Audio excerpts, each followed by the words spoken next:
Think of this, you're in a warehouse with your friend and your friend is strapped to a chair and someone has a gun to their head. If your friend doesn't say the magic word the first time, their brains are gonna splatter on the concrete. Here's the thing, you know the magic word, but you can't say it out loud directly to your friend, otherwise the guy with the gun is gonna splatter your brains all over the concrete. So how do you get your friend to say the right word the first time? You know the word, figure out how to tell them without becoming a cleanup on aisle 5. That's my definition of filmmaking.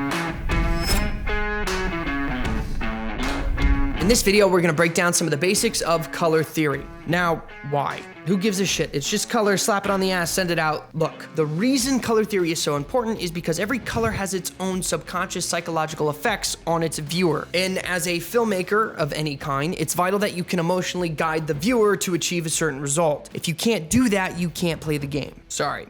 Color theory is going to help you through the actual process of coloring your footage. The coloring process consists of two parts, the correction and the grade. A lot of people get these two things mixed up, so we're gonna define the difference right now. Think of color correction as an objective process. There are certain steps in a certain order that will get you certain results. I look at the color grade as a subjective process. No two grades are exactly alike, and in the color grade, this is where you can use your creativity to develop certain moods and develop certain emotions that are gonna guide your viewer through your story. Think of it like this. Color correcting gives you a neutral canvas to work with, whereas color grading is the art that you apply to that canvas. And color theory is gonna help you in applying that art to the canvas. Now, because the color grade is a subjective process, it can be tough defining the direction that you want to go. But in my opinion, there's three things that are going to help you pick the best path for your final grade. And it's really important to understand these things as much as possible. 1, your story. 2, your software. And 3, which is what we're going to be talking about today, is color theory. Before we dive in, I think it's important to say that theory is something that isn't really a rule book or a law. Theory is something that is to be explored. And so the most effective way to excel with color theory is to start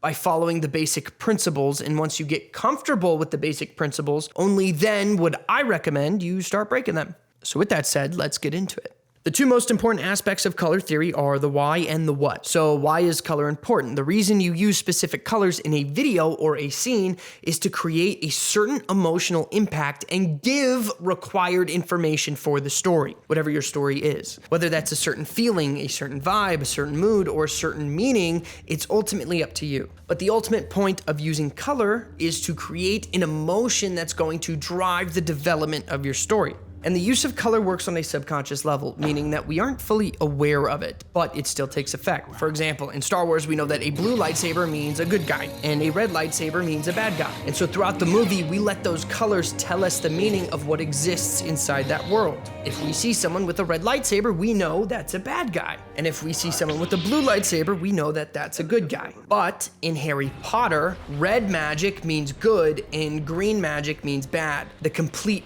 opposite of Star Wars. And this just proves that you control the meaning of certain colors. You just have to provide the information to do so. And it's our job as filmmakers to tell you what these colors mean and do so in a way that aids our story. I'm not gonna literally use an arrow to point to the color and tell you what it means. I'm gonna use hints and nods to figuratively point to a color and give an implication of what it means. Give your audience enough information to solve the problems on their own. This is what creates interest and engagement. Now, the tough part about everything I just said is the word figuratively, as in metaphorically. Figuratively and metaphorically is the art form. This is what you create. I know I'm speaking in tongues, but think of it like this. You're in a warehouse with your friend, and your friend is strapped to a chair. Someone has a gun to your friend's head. If your friend doesn't say the magic word the first time, their brains will be splattered on the concrete.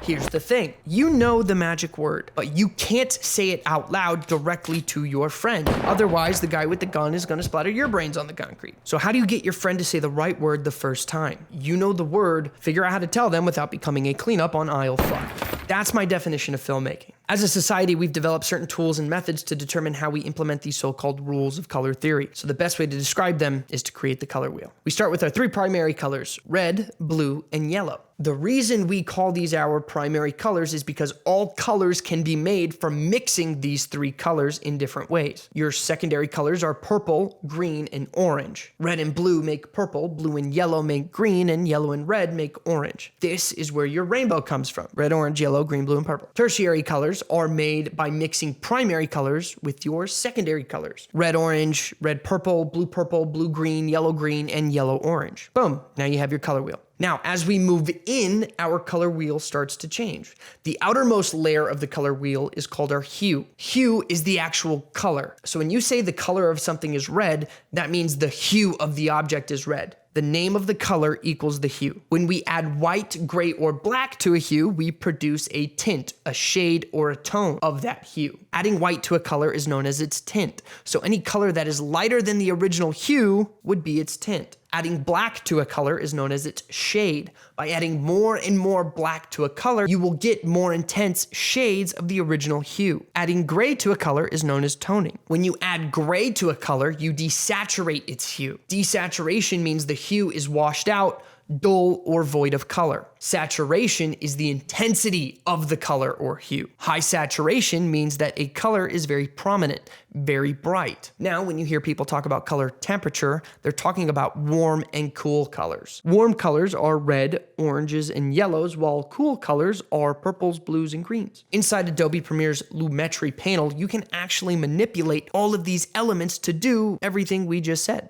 So, we talked about hue, we talked about tint, talked about shade, tone, and we also talked about saturation, desaturation, and color temperature. Now, when we mix and mash these colors, we mix and mash them into color schemes. A color scheme is the arrangement or combination of colors. You can find these color schemes everywhere, from interior decoration to Hollywood movies. As editors, we reference color schemes all the time. Here are the 4 traditional color schemes that you will see everywhere. Number 1 is monochromatic. That means one color. Monochromatic uses one hue and adds white, black, or gray to create tints, shades, or tones of that color. Think of The Matrix or Fight Club. The second one is complementary. Complementary means 2 colors. Complementary colors sit across from each other on the color wheel. The most common pairs you may see are red and green, purple and yellow, and the Hollywood classic orange and blue, or orange and teal. Complementary colors create great contrast, but they can easily overpower each other, so it's important to use them carefully. Think of Michael Bay's Transformers or Django Unchained. The third one is analogous. Analogous colors are made up of 2 to 4 colors that sit next to each other on the color wheel. And the last color scheme is the triadic color scheme, which means 3 colors. Triadic colors are made up of 3 colors that are evenly spaced on the color wheel. So those are the 4 most common color schemes that you can see really throughout all of media. Now,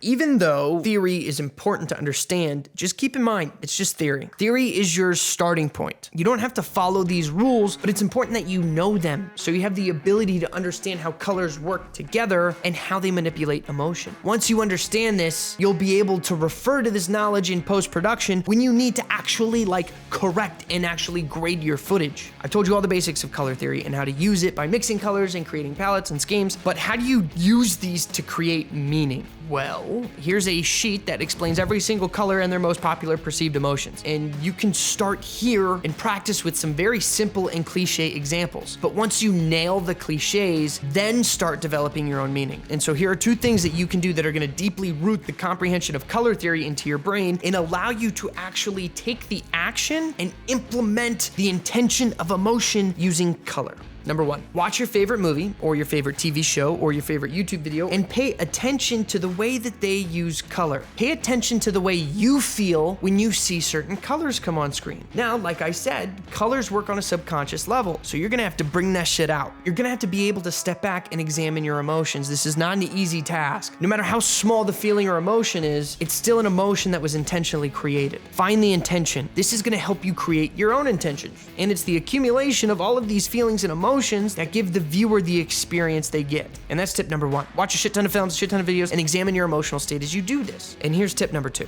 which I argue is more important. Make the movie.